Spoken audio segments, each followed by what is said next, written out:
हमारे जो है पार्टी हाईकमान है, हमारे नेता ही तय करते हैं कि हमें किस व्यक्ति से क्या काम कराना है।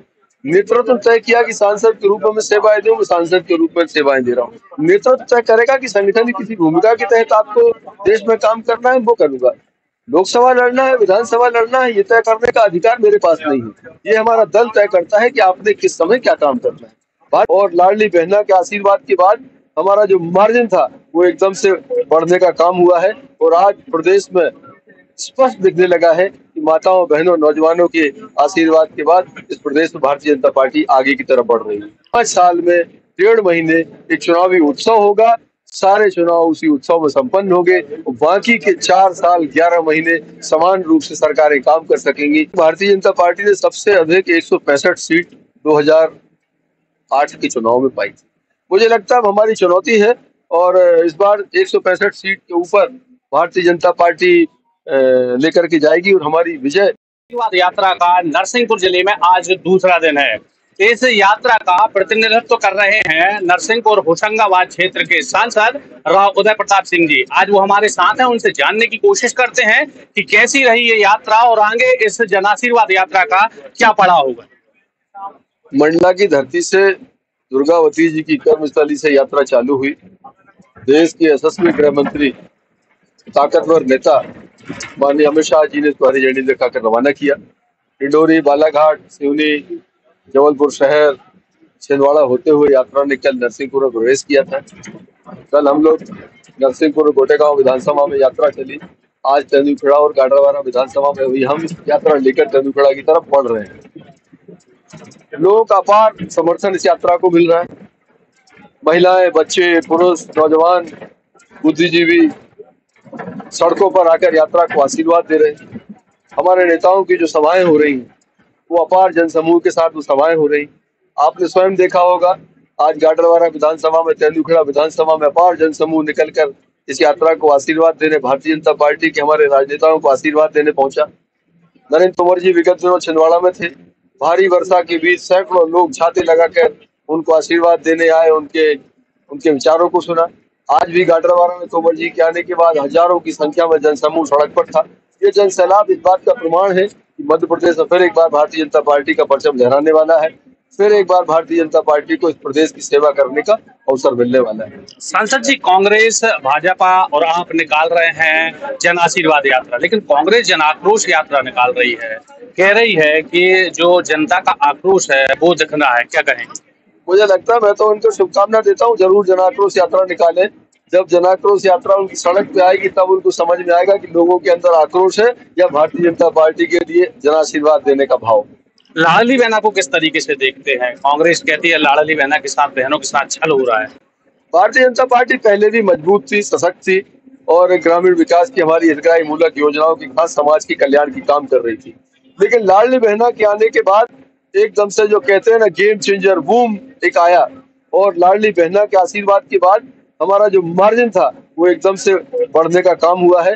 और आज प्रदेश में स्पष्ट दिखने लगा है कि माताओं, बहनों, नौजवानों के आशीर्वाद के बाद इस प्रदेश में भारतीय जनता पार्टी आगे की तरफ बढ़ रही है। मध्य प्रदेश के मुख्यमंत्री, कांग्रेस कहती है मध्य प्रदेश के मुख्यमंत्री घोषणावीर है, घोषणा कर देते हैं, इसको लेकर आप क्या कहें? नहीं, ये सही बात है। अगर कांग्रेस कहती है घोषणावीर, मैं घोषणावीर नहीं कहूंगा, मैं कहूंगा हमारे मुख्यमंत्री जो घोषणा करते हैं उसे पूरा करते हैं। उन्होंने घोषणा करके फिर विगत दिनों गए थे कि साले चौका में हम कॉलेज बनाएंगे। हमारे कॉलेज की उन्होंने शुरुआत कर दी। वहां का जो एक फाइनेंशियल एक अप्रूवमेंट है, हमारी सरकार ने वो कैबिनेट से प्रस्ताव करके जारी किया।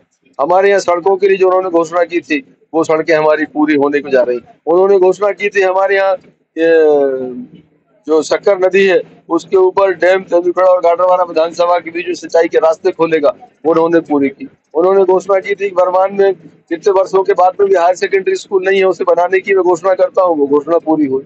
उन्होंने जितनी घोषणाएं की हैं 100% घोषणाएं हमारे जिले में पूरी हुई है। इसलिए मैं कह सकता हूँ कि वो घोषणा करते हैं तो सुखद सहयोग रहता है, बाद में पूरी होती है और जिले के कल्याण के काम में आती है। एक देश एक चुनाव, क्या कहेंगे आप?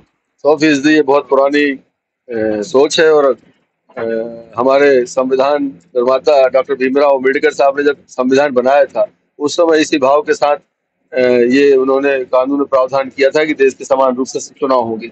और 1967 तक ये व्यवस्था चलती भी रही। लेकिन सरकारों के गिरने के बाद चुनाव आगे पीछे हुए और उन सरकारों ने कभी इस पर चिंतन नहीं किया कि इसके लिए कोई व्यवस्था इस देश में होनी चाहिए। आज मैं कह सकता हूं कि प्रधानमंत्री जी ने अगर आह्वान किया है, देश में पूर्व राष्ट्रपति रामनाथ कोविंद की अध्यक्षता में ये एक कमेटी बनाई है, अमित शाह जी उसके सदस्य हैं, हमारे बुद्धिजीवी लोग उसके मेंबर्स हैं, अधिकारी, ब्यूरोक्रेट्स और हमारे जुडिशियरी से जुड़े हमारे पूर्व जजेस उसके मेंबर हैं। मुझे लगता है कि एक अच्छा कानून इस देश में बनेगा और जिस दिन इस देश में एक देश एक चुनाव की व्यवस्था लागू होगी, वो आजाद भारत की सबसे एक बड़ी कल्पना को साकार करने वाली व्यवस्था होगी। अनावश्यक अपव्यय, अनावश्यक लोगों का समय, राजनेताओं का पैसा, सरकार का पैसा, लगातार लगता हुआ मॉडल कोड ऑफ कंडक्ट, ये चीजों से मुक्ति मिलेगी और 5 साल में 1.5 महीने एक चुनावी उत्सव होगा। सारे चुनाव उसी उत्सव में संपन्न होंगे और बाकी के 4 साल 11 महीने समान रूप से सरकारें काम कर सकेंगी। ये बहुत एक अच्छा समय मुझे लगता है आगे आने वाले समय में प्रधानमंत्री जी के नेतृत्व में देश देखने वाला है। बेरोजगारी और बढ़ती महंगाई को लोग क्या कहेंगे? स्वाभाविक रूप से अगर बेरोजगारी की समस्या नहीं होती तो प्रधानमंत्री जी स्किल इंडिया की बात नहीं करते।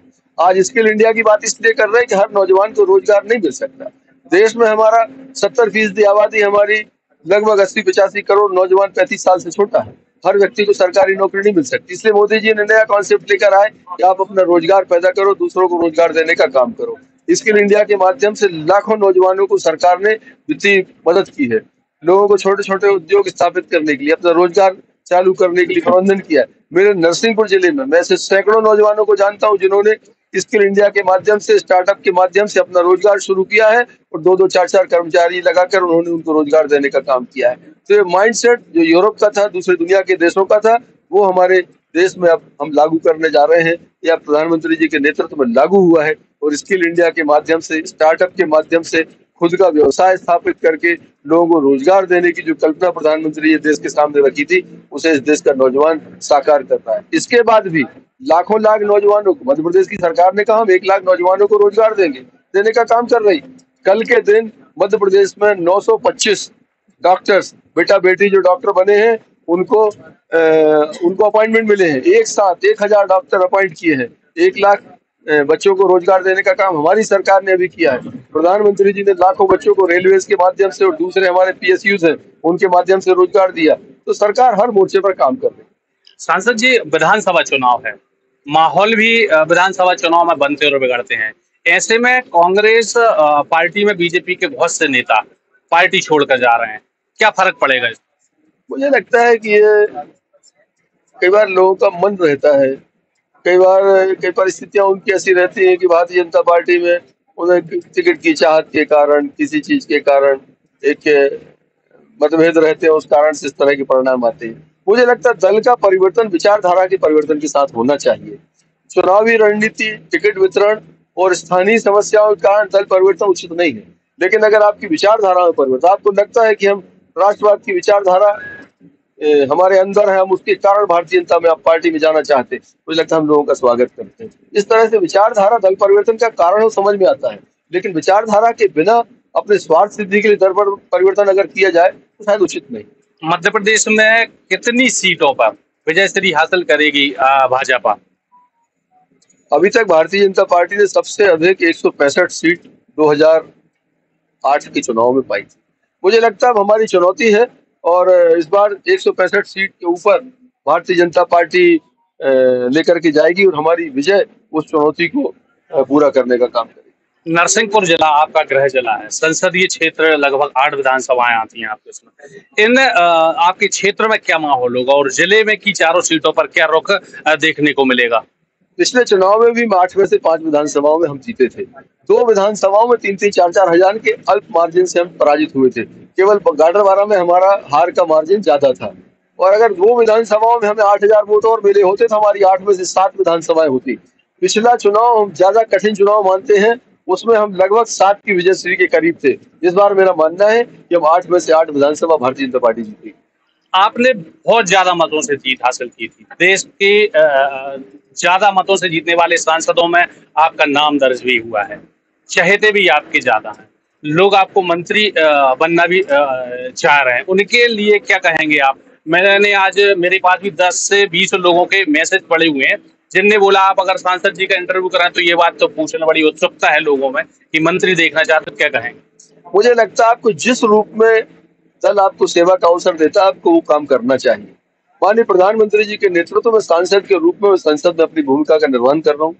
अनेक विभागों के माध्यम से मैंने संसदीय क्षेत्र की प्रगति के लिए नई इबारत लिखी है। माननीय प्रधानमंत्री जी ने मुझे 4-5 विभागों की जिम्मेदारियां दी हैं जिनमें सदस्य के रूप में मैं काम करता हूं। योजनाओं का क्रियान्वयन कराने, बेहतर तरीके से हमारी जो गुड गवर्नेंस है उसके लिए हम काम करते हैं। इस देश में डाटा प्रोटेक्शन एक्ट आया।